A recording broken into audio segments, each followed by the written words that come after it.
Bonjour à tous, mon nom est Laurie Amoury et je vais vous parler de l'histoire poignante et affligeante d'un père de famille pourtant exemplaire, condamné par la justice française. Cet homme, c'est mon père, Farid Amoury, marié et père de 5 fils. Un homme intègre et aimant qui tient ferme ses convictions. Cette histoire commence en janvier 2016, date à laquelle notre famille prit la décision de retirer nos 3 plus jeunes fils de l'école, où ils se sentaient mal, inadaptés à l'éducation qu'ils recevaient, afin d'offrir la meilleure éducation possible à ses fils. On opta pour les méthodes d'éducation du unschooling, sur les bases des livres d'Arnaud Stern et d'André Stern, ainsi que de nombreux ouvrages de neurosciences prônant l'autonomie et la liberté de l'enfant lors de son éducation. Malheureusement, en faisant ce choix, la famille se heurta à la doctrine restrictive et inadaptée au cerveau de l'enfant dispensée par l'éducation nationale. Après 2 ans d'échanges plus ou moins concluants avec les travailleurs de l'éducation nationale, le 28 mars 2018, les 3 jeunes fils de Farid, alors âgés respectivement de 7 ans, 13 ans et 15 ans, sont embarqués par la police, saisis au domicile pendant l'absence des parents, qui venaient de partir faire des courses. Événement choquant pour la famille et surtout pour les enfants. Il faut savoir que les placements abusifs en France sont monnaie courante. 310 000 enfants sont placés chaque année en France et 75% d'entre eux sont abusifs. Notre cas n'est donc pas un cas unique et personne n'est à l'abri d'une telle expérience, qui révèle les dessous de l'aide sociale à l'enfance, de l'éducation nationale et de leurs dérives. Nous apprendrons plus tard que nos enfants ont été placés en foyer sur décision de justice dans un procès tenu par le juge pour enfants Armel Thomas, auquel les parents n'ont même pas été convoqués. Nous faisons donc appel à la décision de justice auprès de la Cour d'appel de Nancy. L'audience accourt le 6 juillet 2018, tenue par la présidente du procès, Madame Florence Froissart, qui reconnaît le vice de procédure de la part de la juge pour enfants, mais maintient malgré tout le placement des enfants dans toutes ses dispositions.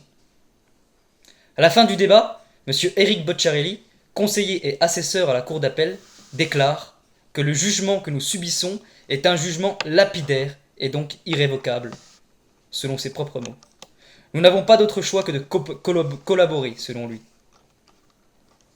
Désespérés, nous comprenons que la justice ne nous aidera pas. Pire, elle nous condamnera si l'on persiste à défendre l'intégrité de nos fils. En parallèle, les enfants placés ne reçoivent aucune éducation, restant oisifs dans les locaux du foyer de Golbet pendant près d'1 an.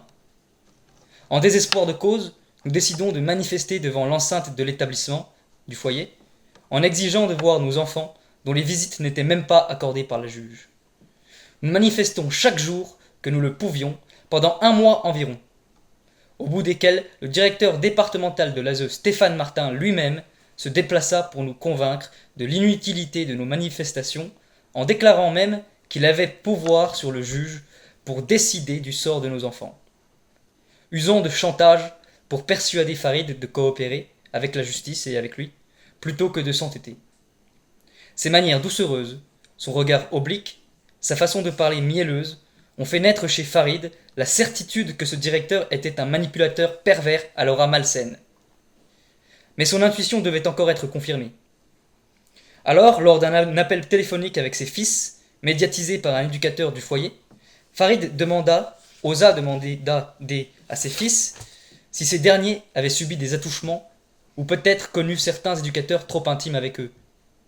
Mais alors, l'éducateur qui médiatisait l'appel à ce moment-là est intervenu pour mettre en garde Farid en ce qu'il mettrait fin à l'appel s'il abordait ce sujet avec les enfants. Farid, déterminé, persista. Alors que les enfants s'apprêtaient à répondre, l'éducateur mit fin à l'appel. Jordi, l'un des 3 enfants placés en foyer, aimerait vous faire part de ces informations qu'il n'a pas pu transmettre à son père lors de cet appel. Jordi.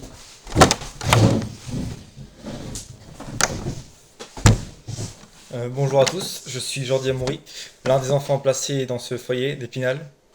Et je suis venu témoigner d'une expérience pour le moment étrange que j'ai vécue dans ce foyer. plus précisément le foyer d'Épinal, maison de l'enfance et de la famille. Euh, pour contextualiser la chose déjà, c'est un jour où j'étais en fugue pour aller voir mes parents. C'était un stade où je faisais régulièrement ça, parce que c'était mon seul moyen d'avoir contact avec mes parents. Tous les autres contacts étaient coupés du coup. Et, mais cette fois-là, la fugue n'avait pas marché, je me suis fait rattraper par une éducatrice.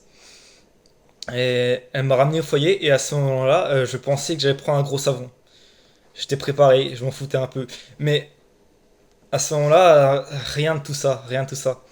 En fait, j'ai été mis face à face avec un éducateur qui venait pas du foyer où j'étais. Il venait du foyer Chrysalide à Remiremont, de Remiremont. En fait, d'habitude, je sais pas, il est sévère, d'habitude il est très très sévère. Il est, personne n'a envie de le déranger si vous voulez, parce que il fait peur cet éducateur à tout le monde un peu. Et, et là où je pensais qu'il allait m'engueuler, bah pas du tout. Il commençait d'une manière très mielleuse, très douce, très intime, à, à me décontracter, à me convaincre que qu'il n'y a pas besoin d'être stressé, que tout va bien. Maintenant, je suis bien là. Et en même temps, j'avais même pas remarqué son moment. Il posait sa tête, il posait sa main sur ma tête et commençait à me caresser de manière dérangeante. Mais à ce moment-là, je remarquais pas vraiment. Il continue, il continue. Et il commence à me convaincre qu'il faut arrêter de fuguer comme ça. D'une manière toujours plus intime, toujours plus d'une voix mielleuse, si vous voulez. Il commence à descendre sa main vers mon épaule. C'est ce moment, c'est là que j'ai commencé à réaliser ce qui se passait. Que l'éducateur était un peu bizarre. Et je commence à comprendre pourquoi tout le monde avait peur de lui. Et, mais à ce moment-là, c'était trop tard pour moi. Parce que j'étais complètement pétrifié par la peur. Je ne pouvais plus rétorquer quoi que ce soit. Et, et j'ai perdu le contrôle. Mais heureusement, à ce moment-là, une autre éducatrice présente dans la salle commençait, comment dire, elle regardait la scène et elle a interrompu l'éducateur de Reviremont. C'est ce qui m'a sauvé. Et à ce moment-là, je demandé si je pouvais partir et je suis parti. T'avais quel âge?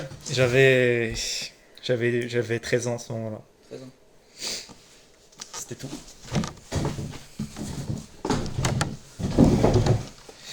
Donc voilà, toutes ces informations convainquèrent Farid de poursuivre son enquête, très inquiet pour ses enfants.